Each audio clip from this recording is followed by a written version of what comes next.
ದೇವರ ಸನ್ನಿಧಿಗೆ ನಾವು ಹೇಗೆ ಬರುತ್ತೇವೆ? ಉದ್ದ ಮುಖದೊಂದಿಗೋ ಅಥವಾ ಸಂತೋಷ, ಹರ್ಷದೊಂದಿಗೋ ಪರೀಕ್ಷಿಸಿಕೊಳ್ಳೋಣವೇ?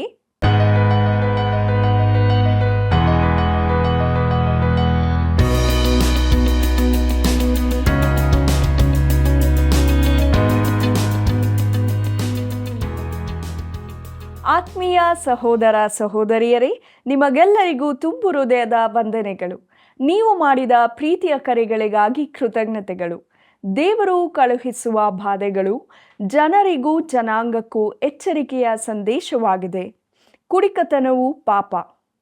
ಜನರಿಗೂ ಭೂಮಿಗೂ ನಿಕಟವಾದ ಸಂಬಂಧವಿರುತ್ತದೆಯೇ? ಜನರಲ್ಲಿ ಸಂತೋಷವಿರುವುದಿಲ್ಲ, ಕಾರಣವೇನು? ಬನ್ನಿರಿ, ಎಲ್ಲವನ್ನೂ ಸ್ಪಷ್ಟವಾಗಿ ತಿಳಿದುಕೊಳ್ಳೋಣ. ನಮ್ಮ ಅಧ್ಯಯನವನ್ನು ಪ್ರಾರಂಭಿಸೋಣ. ನೀನು ನನಗೆ ಸಹಾಯಕನಾಗಿದ್ದೀಯಲ್ಲ, ನಿನ್ನ ರೆಕ್ಕೆಗಳ ಮರೆಯಲ್ಲಿ ಸುರಕ್ಷಿತನಾಗಿದ್ದುಕೊಂಡು ಆನಂದಘೋಷ ಮಾಡುತ್ತಿರುವೆನು. ಕೀರ್ತನೆಗಳು 63:7 ವಚನ. ಕರ್ತನಲ್ಲಿ ಪ್ರೀತಿಯುಳ್ಳ ಸಹೋದರ ಸಹೋದರಿಯರೇ, ನಮ್ಮ ರಕ್ಷಕನಾದ ಯೇಸು ಕ್ರಿಸ್ತನ ಅತೀ ಪರಿಶುದ್ಧವುಳ್ಳ ನಾಮದಲ್ಲಿ ನಿಮ್ಮೆಲ್ಲರಿಗೂ ನನ್ನ ಹೃದಯಪೂರ್ವಕವಾದ ಪ್ರೀತಿಯ ವಂದನೆಗಳು. ದೇವರ ವಾಕ್ಯ ಅಧ್ಯಯನದಲ್ಲಿ ಪಾಲು ತೆಗೆದುಕೊಂಡು ದೇವರ ವಾಕ್ಯದ ಮೂಲಕವಾಗಿ ಆತ್ಮಿಕವಾಗಿ ಬಲ ಹೊಂದಿ ಈ ಸೇವೆಗೋಸ್ಕರ ಪ್ರಾರ್ಥಿಸುತ್ತಾ ಕರೆ ಮಾಡಿದ ನಿಮ್ಮೆಲ್ಲರಿಗೂ ಹೃದಯಪೂರ್ವಕವಾದ ಪ್ರೀತಿಯ ವಂದನೆಗಳು. ದಿನಾಲು ಕಾರ್ಯಕ್ರಮವನ್ನು ವೀಕ್ಷಿಸಿರಿ, ಇತರರಿಗೆ ಪರಿಚಯ ಪಡಿಸಿರಿ, ತಪ್ಪದೆ ಕರೆ ಮಾಡಿರಿ. ಪ್ರೀತಿಯುಳ್ಳ ದೇವಜನರೇ, ನಮ್ಮ ಅಧ್ಯಯನದಲ್ಲಿ ಮುಂದೆ ಸಾಗುವಾಗ ಯೋವೇಲನ ಪ್ರವಾದನೆ ಗ್ರಂಥದ 1ನೇ ಅಧ್ಯಾಯದ 4ನೇ ವಚನವನ್ನು ನನ್ನೊಂದಿಗೆ ಗಮನಿಸಿರಿ. ಚೂರಿ ಮಿಡತೆ ತಿಂದು ಮಿಕ್ಕದನ್ನು ಗುಂಪು ಮಿಡತೆ ತಿಂದು ಬಿಟ್ಟಿತು. ಗುಂಪು ಮಿಡತೆ ತಿಂದು ಮಿಕ್ಕದನ್ನು ಸಣ್ಣ ಮಿಡತೆ ತಿಂದು ಬಿಟ್ಟಿತು. ಸಣ್ಣ ಮಿಡತೆ ತಿಂದು ಮಿಕ್ಕದನ್ನು ದೊಡ್ಡ ಮಿಡತೆ ತಿಂದು ಬಿಟ್ಟಿತು ಎಂಬುದಾಗಿ. ಪ್ರಿಯರೇ, ಇಲ್ಲಿ 4 ವಿಧದ ಮಿಡತೆಗಳ ಕುರಿತು ಹೇಳಲಾಗಿದೆ. ಚೂರಿ ಮಿಡತೆ, ಗುಂಪು ಮಿಡತೆ, ಸಣ್ಣ ಮಿಡತೆ, ದೊಡ್ಡ ಮಿಡತೆ. ಇದು 4 ಮಿಡತೆಗಳ ಪ್ರಭೇದದ ಕುರಿತಾಗಿದೆ ಎಂದು ಕೆಲವರು ನೆನೆಸ್ತಾರೆ. ಆದರೆ ಅದಕ್ಕೆ ಆಧಾರವಿಲ್ಲ. ಚೂರಿ ಮಿಡತೆ ಅಂದರೆ ಕಡಿದು ತಿನ್ನುವಂಥದ್ದು. ಇಬ್ರಿಯ ಭಾಷೆಯಲ್ಲಿ ಮಿಡತೆಗಿರುವ ಪದ ಅರ್ಬೆ ಎಂದು. ಇದರ ಅರ್ಥ ಅವು ತುಂಬ ವಿಧದವುಗಳಿದ್ದು ವಲಸೆ ಹೋಗುವಂಥವುಗಳು ಆಗಿವೆ. ಅವು ದೊಡ್ಡ ಹಿಂಡಾಗಿ ಸಂಚರಿಸುತ್ತವೆ. ಗುಂಪು ಮಿಡತೆ ಅಂದರೆ ನೆಕ್ಕುವ ಎಂದರ್ಥ. ದೊಡ್ಡ ಮಿಡತೆ ಅಂದರೆ ನುಂಗುವ ಹುಳ ಎಂದರ್ಥ. ಪ್ರಿಯರೇ, ಈ 4 ಪದಗಳು ಕೂಡ ಮಿಡತೆಯನ್ನು ಅದು ಮಾಡುವ ನಾಶನವನ್ನು ತಿಳಿಸುತ್ತದೆ. ಮಿಡತೆಗಳು ಸೈನ್ಯದಂತೆ ದಂಡುಗಳಾಗಿ ಹೊರಡುತ್ತದೆ. ಸೈನ್ಯದಲ್ಲಿ ಮೊದಲಿಗೆ ಬಾಂಬ್ಗಳನ್ನು ಹಾಕುವ ವಿಮಾನಗಳಿವೆ. ಬಾಂಬ್ಗಳನ್ನು ಹಾಕಿದ ಬಳಿಕ ಪದಾತಿ ಸೈನ್ಯ ಬಂದು ಎಲ್ಲವನ್ನು ನಾಶ ಮಾಡುತ್ತದೆ. ಆದರೂ ಇನ್ನೂ ಸ್ವಲ್ಪ ಭಾಗ ಉಳಿಯುತ್ತದೆ. ಶುದ್ಧಪಡಿಸುವ ಸೈನ್ಯ ಬಂದು ಎಲ್ಲವನ್ನು ಗುಡಿಸಿಬಿಡುತ್ತದೆ. ಅದು ಉಳಿದೆಲ್ಲವನ್ನು ಹಾಳುಗೈಯುತ್ತದೆ.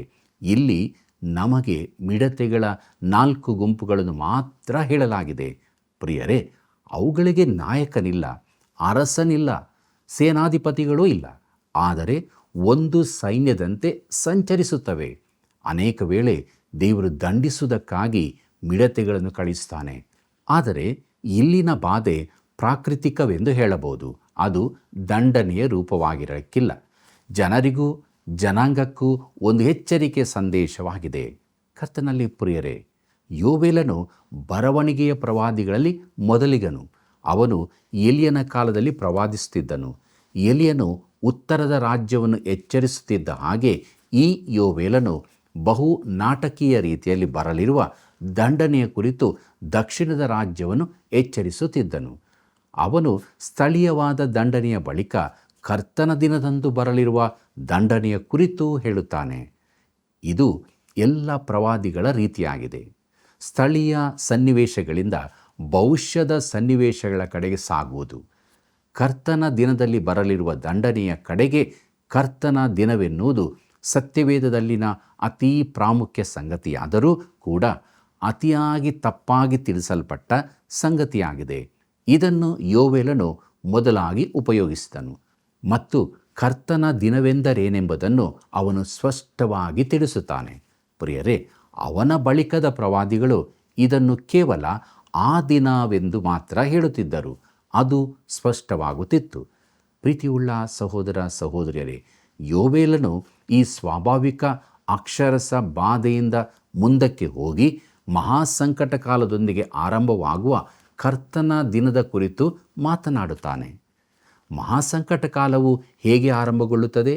ಅದು ಪ್ರಕಟಣೆಯ ಗ್ರಂಥದಲ್ಲಿರುವ 4 ಕುದುರೆ ಸವಾರರೊಂದಿಗೆ ಆರಂಭವಾಗುತ್ತದೆ. ಸುಳ್ಳಾದ ಸಮಾಧಾನ ನೆಲೆಸಿರುತ್ತದೆ. ಬಳಿಕ ಯುದ್ಧ ಪ್ರಾರಂಭವಾಗುತ್ತದೆ. ಬಳಿಕ ಕ್ಷಾಮ ಉಂಟಾಗುತ್ತದೆ. ಕೊನೆಗೆ ಮರಣದ ಕುದುರೆ. ಇಲ್ಲಿನ 4 ಥರದ ಮಿಡತೆಗಳಿಗೂ ಪ್ರಕಟಣೆಯ 4 ಮಂದಿ ಸವಾರರಿಗೂ ಸಾಮ್ಯತೆಯನ್ನು ನಾನು ಕಾಣುತ್ತೇನೆ. ಮಹಾಸಂಕಟ ಕಾಲದಲ್ಲಿ ಅಕ್ಷರಸ ಮಿಡತೆಗಳಿರುವುದಿಲ್ಲ. ಅದಕ್ಕಿಂತಲೂ ಭೀಕರವಾದದ್ದು ಬರಲಿದೆ. ಆ ಪ್ರದೇಶದಲ್ಲಿ ಮಾತ್ರವಲ್ಲ, ಸಮಸ್ತ ಭೂಮಿಗೆನೇ ಬರಲಿದೆ. ಭೂಲೋಕವು ಸಂಪೂರ್ಣವಾಗಿ ಹಾಳಾಗುತ್ತದೆ ಪ್ರಿಯರೇ. ಆಗ ಕರ್ತನಾದ ಯೇಸು ಕ್ರಿಸ್ತನು ಭೂಲೋಕಕ್ಕೆ ಹಿಂತಿರುಗಿ ತನ್ನ ರಾಜ್ಯವನ್ನು ಸ್ಥಾಪಿಸ್ತಾನೆ. ಬನ್ನಿರಿ, ಯೋವೇಲನ ಪ್ರವಾದನೆ ಗ್ರಂಥ 1ನೇ ಅಧ್ಯಾಯ 5ನೇ ವಚನವನ್ನು ನೋಡೋಣ. ಅಮಲೇರಿದವರೇ, ಎಚ್ಚರಗೊಳ್ಳಿರಿ, ಅಳಿರಿ, ಕುಡಿಕರೆ, ಅರಚಿಕೊಳ್ಳಿರಿ, ದ್ರಾಕ್ಷಾರಸವು ನಿಮ್ಮ ಬಾಯಿಗೆ ಇನ್ನೂ ಬೀಳದು ಎಂಬುದಾಗಿ. ಪ್ರೀತಿಯುಳ್ಳ ಸಹೋದರ ಸಹೋದರಿಯರೇ, ಮಿಡತೆಗಳು ಮೊದಲಿಗೆ ದ್ರಾಕ್ಷಿಯ ಗಿಡಗಳ ಮೇಲೆ ಬರುತ್ತವೆ. ಅವು ಎಲ್ಲ ದ್ರಾಕ್ಷಿ ತೋಟಗಳನ್ನು ಬರಿದು ಮಾಡುತ್ತವೆ. ಕುಡುಕರಿಗೆ ಬೇಕಾದ ದ್ರಾಕ್ಷಾರಸ ಇನ್ನೂ ಸಿಗಲಾರದು. ಅಮಲುಕೋರನು ಕುಡಿಯಲು ದ್ರಾಕ್ಷಾರಸ ಸಿಗದ್ದರಿಂದ ತಾನು ನೆನೆಸಿಕೊಂಡಿದ್ದ ಅಮಲುವರ್ಜನ ಚಿಕಿತ್ಸೆಯನ್ನು ಪಡೆಯಲು ಹೋಗುತ್ತಾನೆ. ಇದರಿಂದ ತಿಳಿಯುವುದೇನೆಂದರೆ, ಇಸ್ರಾಯೇಲಿನ ಅಧಪತನದ ಆರಂಭದಲ್ಲೇ ಕುಡಿಕತನವು ಅವರ ಪಾಪವಾಗಿತ್ತು. ಈ ದಿನಗಳಲ್ಲಿ ಕುಡಿಕತನದ ತಮ್ಮ ಸ್ವಾತಂತ್ರ್ಯವನ್ನು ಬೇಕಾಬಿಟ್ಟಿ ಉಪಯೋಗಿಸುವವರಿಂದಲೇ ಹೆಚ್ಚಿನ ವಾಹನ ಅಪಘಾತಗಳುಂಟಾಗುತ್ತವೆಂಬುದು ಸ್ವತಃ ಸಿದ್ಧವಾದ ಸಂಗತಿಯಾಗಿದೆ ಅಲ್ಲವೇ? ನೀವು ಇದನ್ನು ತಿಳಿದಿದ್ದೀರಿ. ವಿಹಾರಕ್ಕಾಗಿ ಹೋಗುವಾಗ ಈ ರೀತಿ ಅಮಲೇರಿದ ವಾಹನ ಚಲಾಯಿಸುವವರಿಂದಾಗಿ ಕೆಲವು ಕುಟುಂಬಗಳೇ ಸಂಪೂರ್ಣ ನಾಶವಾಗಿವೆ. ಪ್ರಿಯರೇ, ನಾನು ಸತ್ಯವೇದವನ್ನು ಅಧ್ಯಯನ ಮಾಡುತ್ತಿದ್ದೇನೆ. ಅದು ಕುಡಿಕತನವೆಂದು ಹೇಳಿದಾಗ ನಾನೂ ಕೂಡ ಕುಡಿಕತನದ ಕುರಿತೇ ಮಾತಾಡಬೇಕಾಗುತ್ತದೆ. ಅಮಲೇರಿದವರೇ, ಎಚ್ಚರಗೊಳ್ಳಿರಿ, ಅಳಿರಿ, ಕುಡಿಕರೆ, ಅರಚಿಕೊಳ್ಳಿರಿ ಎಂಬುದಾಗಿ ನೋಡುವಾಗ ಆರಂಭದಲ್ಲೇ ಇಸ್ರಾಯೇಲಿನ ಅಸ್ಥಿವಾರವನ್ನೇ ಈ ಕುಡಿಕತನವು ಹಾಳುಗೆಡುವುತ್ತಿದೆ. ಯೋವೇಲನು ಈ ಒಂದು ಪಾಪವನ್ನು ಮಾತ್ರ ಹೇಳುತ್ತಾನೆ. ಅವನು ದೇವರಿಗೆ ದ್ರೋಹ ಮಾಡಿದ ವಿಗ್ರಹಾರಾಧನೆ ಕುರಿತಾಗಿ ಮಾತನಾಡುವುದೇ ಇಲ್ಲ. ಅದೂ ಕೂಡ ಅವರನ್ನು ಕೆಳಕ್ಕೆ ತಂದಿತ್ತು. ಈ ಸಮಯದಲ್ಲಿ ಜನರು ಇನ್ನೂ ಯೆಹೋವನನ್ನೇ ಸೇವಿಸುತ್ತಿದ್ದರು. ಮುಂದಕ್ಕೆ ನೋಡ್ರಿ, ಯೋವೇಲನ ಪ್ರವಾದನೆ ಗ್ರಂಥ 1ನೇ ಅಧ್ಯಾಯ 6ನೇ ವಚನವನ್ನು. ಇಗೋ, ನನ್ನ ದೇಶದ ಮೇಲೆ ಅಸಂಖ್ಯಾತ ಪ್ರಬಲ ಸೈನ್ಯವು ಬಂದಿದೆ. ಅದರ ಹಲ್ಲುಗಳು ಸಿಂಹದ ಹಲ್ಲುಗಳೇ, ಅದರ ಕೋರೆಗಳು ಮೃಗರಾಜನ ಕೋರೆಗಳೇ ಎಂಬುದಾಗಿ.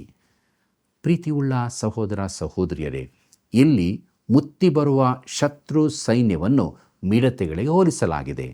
ಈ ಚಿಕ್ಕ ಪ್ರಾಣಿಗಳಾದ ಮಿಡತೆಗಳು ಒಂದು ಇಡೀ ಮರವನ್ನೇ ತಿಂದು ಹಾಕಬಲ್ಲವು. ಅವು ಧಾನ್ಯಗಳ ಹೊಲದಲ್ಲಿ ಮುತ್ತಿಕೊಂಡು ಸಂಪೂರ್ಣವಾಗಿ ತಿಂದು ಖಾಲಿ ಪ್ರದೇಶವನ್ನು ಮಾತ್ರ ಬಿಡುತ್ತವೆ. ಅವುಗಳು ನಾಯಕನಾಗಲಿ ಅರಸನಾಗಲಿ ಇಲ್ಲದೆ ಈ 4 ರೀತಿಯ ತಂಡಗಳಾಗಿ ಬರುತ್ತವೆ. ಅನೇಕ ವೇಳೆ ಅವು ದೇವರ ದಂಡನೆಯಾಗಿಯೇ ಬರುತ್ತವೆ. ಆದರೆ ಇಲ್ಲಿ ಅದು ದೇವರಿಂದ ಒಂದು ಎಚ್ಚರಿಕೆಯಾಗಿ ಬಂದಿರುತ್ತದೆ. ಯೋವೇಲನು ಮುಂದೆ ಇನ್ನೂ ಭವಿಷ್ಯದ ದಿನಗಳ ಕುರಿತು ಹೇಳುತ್ತಾನೆ. ಮಿಡತೆಗಳ ಬಾಧೆಯಂತಿರುವ ಕರ್ತನ ದಿನದ ಕುರಿತಾಗಿ ಪ್ರಕಟಣೆಯಲ್ಲಿನ 4 ಸವಾರರು ಇನ್ನೂ ಬರಬೇಕಿದೆ. ಮುಂದಕ್ಕೆ ನೋಡೋಣ. ಯೋವೇಲನ ಪ್ರವಾದನೆ ಗ್ರಂಥ 1ನೇ ಅಧ್ಯಾಯ 7ನೇ ವಚನವನ್ನು. ಅದು ನನ್ನ ದ್ರಾಕ್ಷಿಯ ಬಳ್ಳಿಗಳನ್ನು ಹಾಳು ಮಾಡಿದೆ, ನನ್ನ ಅಂಜೂರದ ಗಿಡಗಳನ್ನು ಸಿಗಿದು ಹಾಕಿದೆ, ಅವುಗಳನ್ನು ಬೋಳು ಮಾಡಿ ಬಿಟ್ಟಿದೆ, ರೆಂಬೆಗಳು ಬಿಳುಪಾಗಿ ಹೋಗಿವೆ ಎಂಬುದಾಗಿ. ನೋಡಿರಿ ಪ್ರಿಯರೇ, ಮಿಡತೆಗಳು ಅಂಜೂರದ ಮರವನ್ನು ನಾಶ ಮಾಡಿ ಬಿಡಬಹುದು. ಆ ಮರದ ತೊಗಟೆಯನ್ನೆಲ್ಲ ಕಚ್ಚಿ ತಿಂದು ಖಾಲಿ ಕಾಂಡವನ್ನು ಮಾತ್ರ ಬಿಡುತ್ತವೆ. ಯೋವೇಲನು ಜನರಿಗೆ ಸಂದೇಶ ಕಳಿಸುತ್ತಿದ್ದಾನೆ. ಇಂಥ ಸಮಯದಲ್ಲಿ ಅವರು ಏನು ಮಾಡಬೇಕೆಂಬುದನ್ನು ತಿಳಿಸುತ್ತಿದ್ದಾನೆ. ಅವರು ಮಾಡಬೇಕಾದ 10 ಸಂಗತಿಗಳು ಇವೆ. ಅವೇನೆಂಬುದಾಗಿ ಒಂದರ ನಂತರ ಒಂದನ್ನು ನಾವು ನೋಡೋಣ. ಯೋವೇಲನ ಪ್ರವಾದನೆ ಗ್ರಂಥ 1ನೇ ಅಧ್ಯಾಯ 8ನೇ ವಚನಕ್ಕೆ ಬನ್ನಿರಿ. ದೇಶವೇ ತನ್ನ ಯೌವನ ಕಾಲದ ಪತಿಯ ವಿಯೋಗ ದುಃಖದಿಂದ ಗೋಣಿ ತಟ್ಟನ್ನುಟ್ಟುಕೊಂಡು ಗೋಳಾಡುವ ಯುವತಿಯಂತೆ ಗೋಳಾಡು ಎಂಬುದಾಗಿ. ಪ್ರಿಯರೇ, ಇಲ್ಲಿ ಅಸಾಮಾನ್ಯವಾದದ್ದನ್ನು ಹೇಳುತ್ತಿದ್ದಾನೆ. ಮೊದಲನೇದು, ಅವರು ಗೋಳಾಡಬೇಕೆಂದು ತನ್ನ ಪತಿಯನ್ನು ಕಳಕೊಂಡ ಯುವತಿಯಂತೆ. ಒಂದು ವೇಳೆ ಯುದ್ಧದಲ್ಲಿ ಕೊಲ್ಲಲ್ಪಟ್ಟಿರಬಹುದು. ಆ ರೀತಿಯಲ್ಲಿ ಈ ದೇಶವು ಗೋಳಾಡಬೇಕಾಗಿದೆ. ಮುಂದಕ್ಕೆ ನೋಡಿರಿ, ಯೋವೇಲನ ಪ್ರವಾದನೆ ಗ್ರಂಥ 1ನೇ ಅಧ್ಯಾಯ 9ನೇ ವಚನವನ್ನು. ಧಾನ್ಯ ಪಾನ ನೈವೇದ್ಯಗಳು ಯೆಹೋವನ ಆಲಯದಲ್ಲಿ ನಿಂತು ಹೋಗಿವೆ, ಯೆಹೋವನ ಸೇವಕರಾದ ಯಾಜಕರು ದುಃಖಿಸುತ್ತಾರೆ ಎಂಬುದಾಗಿ. ಪ್ರೀತಿಯುಳ್ಳ ಸಹೋದರ ಸಹೋದರಿಯರೇ, ಧಾನ್ಯ ಪಾನ ನೈವೇದ್ಯಗಳು ಯೆಹೋವನ ಆಲಯದಲ್ಲಿ ನಿಂತು ಹೋಗಿವೆ ಎಂಬುದಾಗಿ ನೋಡುವಾಗ, ಅಂದರೆ ಅವರಿಗೆ ಯಜ್ಞಗಳನ್ನು ಅರ್ಪಿಸುವುದಕ್ಕೆ ಆಗುತ್ತಿಲ್ಲ ಎಂಬುದೇ. ಎರಡನೇ ವಿಚಾರವನ್ನು ನೋಡಿ, ಯೆಹೋವನ ಸೇವಕರಾದ ಯಾಜಕರು ದುಃಖಿಸುತ್ತಾರೆ. ಈ ಭಾಗವಿಡೀ ಇದೇ ಪ್ರಸ್ತಾಪ ಹೇಳಲ್ಪಟ್ಟಿದೆ. ಕುಡಿಕರು ದುಃಖಿಸುತ್ತಾರೆ, ಯಾಜಕರು ದುಃಖಿಸುತ್ತಾರೆ. ಈ ಬಾಧೆಯಿಂದಾಗಿ ಪೂರ್ಣ ಆರ್ಥಿಕತೆಯೇ ಕುಗ್ಗಿ ಹೋಗಿದೆ. ಈ ವಚನ ಹಾಗೂ ಮುಂದಿನ ವಚನಗಳಿಂದಾಗಿ ಯೋಬೇಲನು ಯೆರೂಸಲೇಮಿನಲ್ಲೇ ಇದ್ದನೆಂದು ತಿಳಿಯುತ್ತದೆ. ಪ್ರಿಯರೇ, ಯೆಹೋವನ ಆಲಯದಲ್ಲಿ ಸೇವೆ ಮಾಡುವ ಯಾಜಕರ ಸಂಗಡ ಅವನು ಮಾತನಾಡುತ್ತಾನೆ. ಯೋವೇಲನ ಪ್ರವಾದನೆ ಗ್ರಂಥ 1ನೇ ಅಧ್ಯಾಯ 10ನೇ ವಚನವನ್ನು ನನ್ನೊಂದಿಗೆ ಗಮನಿಸಿರಿ.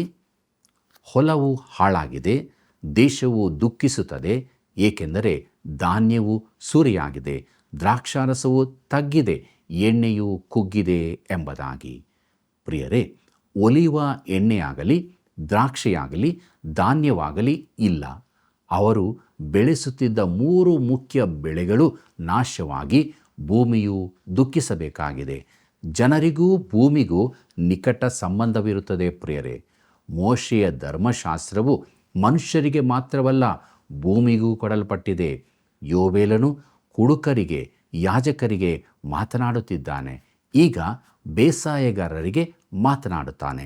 ಅದೇನೆಂಬುದಾಗಿ ನೋಡೋಣ. ಯೋವೇಲನ ಪ್ರವಾದನೆ ಗ್ರಂಥ 1ನೇ ಅಧ್ಯಾಯ 11 ಮತ್ತು 12ನೇ ವಚನವನ್ನು. ರೈತರೇ ಕಂಗೆಡಿರಿ, ತೋಟಗಾರರೇ ಗೋಳಾಡಿರಿ. ಗೋಧಿಯು ಜವೆಗೋಧಿಯು ಹಾಳಾಗಿವೆ, ಹೊಲದ ಬೆಳೆಯು ನಾಶವಾಗಿದೆ, ದ್ರಾಕ್ಷಾಲತೆಯು ಆಶಾಭಂಗಪಟ್ಟಿದೆ, ಅಂಜೂರದ ಗಿಡವು ಕ್ಷೀಣವಾಗಿದೆ, ದಾಳಿಂಬ ಖರ್ಜೂರ ಸೇಬು ಅಂತೂ ಸಕಲ ವನ ವೃಕ್ಷಗಳು ಒಣಗಿವೆ, ಆನಂದವು ತಗ್ಗಿ ನರ ಜನ್ಮದವರಿಗೆ ತಪ್ಪಿ ಹೋಗಿದೆ ಎಂಬುದಾಗಿ. ಕರ್ತನಲ್ಲಿ ಪ್ರಿಯರೇ, 3ನೇ ವಿಚಾರವನ್ನು ನೋಡುವಾಗ ರೈತರೇ ಕಂಗೆಡಿರಿ, 4ನೇ ವಿಷಯ ತೋಟಗಾರರೇ ಗೋಳಾಡಿರಿ ಎಂಬುದಾಗಿದೆ. ಪ್ರಿಯರೇ, ತೋಟಗಾರರೆಂದರೆ ದ್ರಾಕ್ಷಿ ತೋಟದ ಯಜಮಾನರು. ಸೇಬು ಹಣ್ಣು ಅಂದರೆ ನಿಜವಾಗಿ ಆ ಪ್ರದೇಶಕ್ಕೆ ಸೀಮಿತವಾದ ಕಿತ್ತಳೆಯ ಮರಗಳ ತೋಟವಾಗಿದೆ. ಮುಂದಕ್ಕೆ ನೋಡ್ರಿ, ಯೋವೇಲನ ಪ್ರವಾದನೆ ಗ್ರಂಥ 1ನೇ ಅಧ್ಯಾಯ 13ನೇ ವಚನವನ್ನು. ಯಾಜಕರೇ ಗೋಣಿ ತಟ್ಟನ್ನು ಉಟ್ಟುಕೊಂಡು ಮೊರೆ ಇಡಿರಿ, ಯಜ್ಞವೇದಿಯ ಸೇವಕರೇ ಗೋಳಾಡಿರಿ, ನನ್ನ ದೇವರ ದಾಸರೇ ಬನ್ನಿರಿ, ಗೋಣಿ ತಟ್ಟನ್ನು ಸುತ್ತಿಕೊಂಡು ರಾತ್ರಿಯೆಲ್ಲ ಬಿದ್ದಿರಿ. ಧಾನ್ಯ ಪಾನ ನೈವೇದ್ಯಗಳು ನಿಮ್ಮ ದೇವರ ಆಲಯಕ್ಕೆ ಒದಗವು ಎಂಬುದಾಗಿ. ಪ್ರೀತಿಯುಳ್ಳ ದೇವಜನರೇ, 5ನೇ ವಿಷಯವನ್ನು ನೋಡುವಾಗ ಯಾಜಕರೇ ಗೋಣಿ ತಟ್ಟನ್ನು ಉಟ್ಟುಕೊಂಡು ಎಂಬುದೇ. 6ನೇ ವಿಷಯ ಯಾಜಕರೇ ಮೊರೆಯಿಡಿರಿ, ಯಜ್ಞವೇದಿಯ ಸೇವಕರೇ ಗೋಳಾಡಿರಿ ಎಂಬುದಾಗಿ. ಪ್ರೀತಿಯುಳ್ಳ ಸಹೋದರ ಸಹೋದರಿಯರೇ, ಯಜ್ಞಕ್ಕೆ ಅರ್ಪಿಸುವ ವಸ್ತುಗಳೇ ಇಲ್ಲದರಿಂದ ಯಾಜಕರು ತಮ್ಮ ನಿತ್ಯ ಕರ್ತವ್ಯಗಳನ್ನು ಮಾಡಲಾಗುತ್ತಿಲ್ಲ. ಅವರು ಗೋಣಿ ತಟ್ಟನ್ನು ಸುತ್ತಿಕೊಂಡು ರಾತ್ರಿಡೀ ಬಿದ್ದಿರಬೇಕು. ಅವರು ರಾತ್ರಿಡೀ ಗೋಣಿ ತಟ್ಟು ಸುತ್ತಿಕೊಂಡು ಬೂದಿ ಬಳಿದುಕೊಂಡಿರಬೇಕು. ಯಾಕೆಂದರೆ ನೈವೇದ್ಯವಾಗಲಿ ಪಾನದ್ರವ್ಯವಾಗಲಿ ಜನರು ತರುತ್ತಿಲ್ಲ. ದೇಶದ ಆರ್ಥಿಕತೆ ಕುಸಿದು ಬಿದ್ದಿದೆ. ಇದೊಂದು ಕಿರುಚಿತ್ರವಲ್ಲ ಪ್ರಿಯರೇ, ಆದರೆ ದೇವರು ಸ್ಪಷ್ಟಪಡಿಸುವುದೇನೆಂದರೆ ವಿಧಿ ಸಂಪ್ರದಾಯಗಳು ಪ್ರಾಮುಖ್ಯವಲ್ಲ, ಆದರೆ ಜನರ ಹೃದಯದ ಸ್ಥಿತಿ ಪ್ರಾಮುಖ್ಯವೆಂಬುದೇ. ದೇವರು ಈ ಹಿಂದೆ ಕೇಳಿರದ್ದನ್ನು ಜನರೊಡನೆ ಕೇಳುತ್ತಿದ್ದಾನೆ. ದೇವರು ಜನರಿಗೆ ಮೋಶೆಯ ಧರ್ಮಶಾಸ್ತ್ರವನ್ನು ಕೊಟ್ಟಾಗ ಅವರಿಗೆ 7 ಜಾತ್ರೆಗಳನ್ನು ಆಚರಿಸಲು ಹೇಳಿದ್ದನು. ಅವರು ತನ್ನ ಸನ್ನಿಧಿಗೆ ಉದ್ದ ಮುಖದೊಂದಿಗೆ ಬರಬಾರದೆಂದು ಹೇಳಿದ್ದಾನೆ. ಅವರು ಸಂತೋಷದಿಂದಲೂ ಹೃದಯಾನಂದದಿಂದಲೂ ಬರಬೇಕೆಂದು ಅಪೇಕ್ಷಿಸಿದ್ದನು. ಈ ದಿನಗಳಲ್ಲಿ ಕ್ರೈಸ್ತರು ಸಭೆಯಾಗಿ ಸೇರಿ ಬರುವಂಥದ್ದು ಒಂದು ಸಂತೋಷದ ಸಂಗತಿಯಾಗಿರುವುದಿಲ್ಲವೆಂಬುದನ್ನು ಗಮನಿಸಿದ್ದೀರಾ? ಜನರಲ್ಲಿ ಸಂತೋಷವೇ ಇಲ್ಲವಾಗಿದೆ ಪ್ರೇರೆ. ಯೋವೇಲನ ದಿನಗಳಲ್ಲಿಯೂ ಪರಿಸ್ಥಿತಿ ಹೀಗೆಯೇ ಇತ್ತು. ದೇವರು ಜನರಿಗೆ ಮೊದಲನೇ ಸಾರಿ ನೀವು ಗೋಳಾಡಿರಿ, ಗೋಣಿತಟ್ಟನ್ನು ಕಟ್ಟಿಕೊಂಡು ಬೂದಿ ಬಳಿದುಕೊಳ್ಳಿರಿ, ದುಃಖಿಸಿರಿ ಎಂದು ಹೇಳುತ್ತಿದ್ದಾನೆ. ನೀವು ನನ್ನ ಬಳಿಗೆ ಸಂತೋಷದಿಂದ ಬರಬೇಕೆಂದು ಹಿಂದೆ ಹೇಳಿದ್ದನು. ಇದು ಅವರಲ್ಲಿದ್ದ ಪಾಪದ ಕಾರಣದಿಂದಾಗಿ. ಈ ದಿನಗಳಲ್ಲಿ ಕೂಡ ಇದೇ ಕಾರಣದಿಂದಾಗಿ ಸಂತೋಷವು ಕಾಣದಾಗಿದೆ. ಜಗತ್ತು ಬಹು ಕಷ್ಟಪಟ್ಟು ದುಡಿಯುತ್ತಿದೆ. ಸಂಗೀತವು ಗಟ್ಟಿಯಾಗಿ ವೇಗವಾಗಿ ಹಾಡಬೇಕಾಗಿದೆ. ಜನರು ನಗುವ ರೀತಿಯ ಅಸಹ್ಯ ಹಾಸ್ಯಗಳು ಹೇಳಲ್ಪಡಬೇಕಾಗಿದೆ. ಗಟ್ಟಿಯಾಗಿ ಸಭೆಯಲ್ಲಿ ನಗುವುದು ಕೂಡ ಪಾಪವೆಂದು ನೆನೆಸಲ್ಪಡುತ್ತದೆ. ಪ್ರಿಯ ಮಿತ್ರರೇ, ನಮ್ಮ ಸಂತೋಷವು ಎಲ್ಲಿ ಮಾಯವಾಗಿದೆ? ಪಾಪದ ಕಾರಣದಿಂದಾಗಿ ಅದು ಇಲ್ಲವಾಗಿದೆ. ದೇವರಿಂದ ಸಂತೋಷವು ಉಂಟಾಗಿಲ್ಲ. ಈ ಜನರಿಗೆ ಆತನು ಹೇಳುತ್ತಿದ್ದಾನೆ, ನನ್ನೆದುರಿಗೆ ದುಃಖಿಸುತ್ತಾ ಬನ್ನಿರಿ, ನನಗೆ ಅದು ಇಷ್ಟವಲ್ಲ. ಆದರೆ ನೀವು ಪಾಪಿಗಳಾಗಿದ್ದೀರಿ, ನಿಮ್ಮ ಪಶ್ಚಾತ್ತಾಪವನ್ನು ನೋಡ ಬಯಸುತ್ತೇನೆ ಎಂದು. ಪ್ರೀತಿಯುಳ್ಳ ಸಹೋದರ ಸಹೋದರಿಯರೇ, ನಾವು ಹಾಗಿದ್ದೇವೆ. ಪಾಪವನ್ನೇ ಇಟ್ಟುಕೊಂಡು ದೇವರ ಬಳಿ ಬರುತ್ತಾ ಇದ್ದೇವೆಯೋ? ದೇವರನ್ನು ಆರಾಧಿಸ್ತಾ ಇದ್ದೇವೆಯೋ? ಆಲೋಚನೆ ಮಾಡಿಕೊಳ್ಳೋಣವ. ದೇವರು ಪಾಪವನ್ನು ಹಾಗೆ ಮಾಡುತ್ತಾನೆ, ಪಾಪಿಯನ್ನು ಪ್ರೀತಿಸುತ್ತಾನೆ. ಆದ್ದರಿಂದ ನಾವು ನಮ್ಮ ಪಾಪಗಳನ್ನು ಒಪ್ಪಿಕೊಳ್ಳೋಣ. ದೇವರಿಂದ ಸಿಗುವಂಥ ನಿಜವಾದ ಸಂತೋಷವನ್ನು ಪಡೆದುಕೊಳ್ಳೋಣ. ನಮ್ಮ ಜೀವಿತದಲ್ಲಿ ಆನಂದಭರಿತರಾಗಿ ನಾವಿರುವಂಥ ಸ್ಥಿತಿಗತಿಗಳಲ್ಲಿ ದೇವರನ್ನು ಘನಪಡಿಸುತ್ತಾ ಜೀವಿಸೋಣ. ಹೀಗಾಗುವುದಕ್ಕಾಗಿ ದೇವರ ಬಳಿ ಬೇಡಿಕೊಳ್ಳೋಣ, ಪ್ರಾರ್ಥನೆ ಮಾಡೋಣ.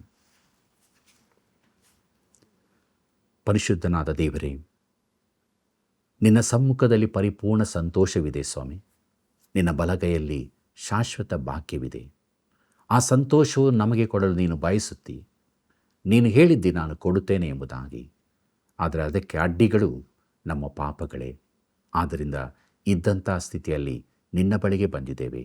ನಮ್ಮ ಪಾಪಗಳನ್ನು ನಿನ್ನ ಮುಂದೆ ಒಪ್ಪಿಕೊಳ್ಳುತ್ತಾ ಇದ್ದೇವೆ. ತಿಳಿದು ತಿಳಿಯದೆ ಮಾಡಿದೆಲ್ಲವನ್ನು ಕ್ಷಮಿಸು. ನಿನ್ನ ವಾಕ್ಯದಿಂದ ನಮ್ಮನ್ನು ತುಂಬಿಸು. ಯೇಸುವೆ, ನಿನ್ನ ಪರಿಶುದ್ಧವಾದ ರಕ್ತವು ನಮ್ಮ ಸಕಲ ಪಾಪಗಳನ್ನು ತೊಳೆದು ಶುದ್ಧಿಪಡಿಸಲಿ. ನಾವು ನಿತ್ಯ ಜೀವದ ನಿರೀಕ್ಷೆಯನ್ನು ಪಡೆದುಕೊಂಡವರಾಗಿ ನಿನ್ನನ್ನೇ ಪ್ರೀತಿ ಮಾಡುತ್ತಾ ನಿನಗೆ ನಂಬಿಗಸ್ತರಾಗಿ ಜೀವಿಸುವುದಕ್ಕೆ ಸಹಾಯ ಮಾಡು. ನಮ್ಮೆಲ್ಲ ವೀಕ್ಷಕ ಬಾಂಧವರ ಕೊರತೆಗಳನ್ನು ನೀಗಿಸು, ಅವರ ಕಷ್ಟಗಳನ್ನು ಪರಿಹರಿಸು. ಅವರು ನಂಬಿಕೆಯಲ್ಲಿ ಬಲಹೊಂದಿ ನಿನ್ನಲ್ಲಿ ಇದ್ದುಕೊಂಡು ಧನ್ಯತೆಯ ಜೀವಿತವನ್ನೇ ಜೀವಿಸುವುದಕ್ಕೆ ಸಹಾಯ ಮಾಡು. ಯೇಸುವಿನ ನಾಮದಲ್ಲಿ ಬೇಡಿದ್ದೇವೆ ತಂದೆಯೇ, ಆಮೆನ್.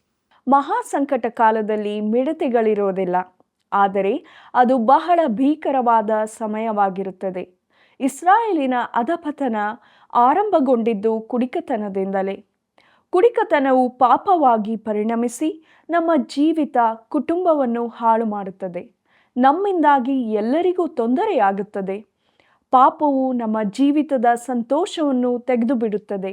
ಆದುದರಿಂದ ನಮ್ಮ ಜೀವಿತದಲ್ಲಿ ಪಾಪಕ್ಕೆ ಬೆನ್ನು ಹಾಕಿದವರಾಗಿ ದೇವ ಭಯಭಕ್ತಿಯ ಜೀವಿತವನ್ನು ಜೀವಿಸೋಣ. ದೇವರನ್ನು ಘನಪಡಿಸೋಣ. ಆತ್ಮೀಯ ವೀಕ್ಷಕರೇ, ಇಂದು ನೀವು ಅನೇಕ ಸತ್ಯಗಳನ್ನು ತಿಳಿದುಕೊಂಡಿರಲ್ಲವೇ? ಆ ಸತ್ಯಗಳನ್ನು ಕರೆ ಮಾಡಿ ನಮಗೆ ತಿಳಿಯಪಡಿಸಿರಿ. ಕಾರ್ಯಕ್ರಮದ ಅಭಿವೃದ್ಧಿಗಾಗಿ ಪ್ರಾರ್ಥಿಸಿರಿ.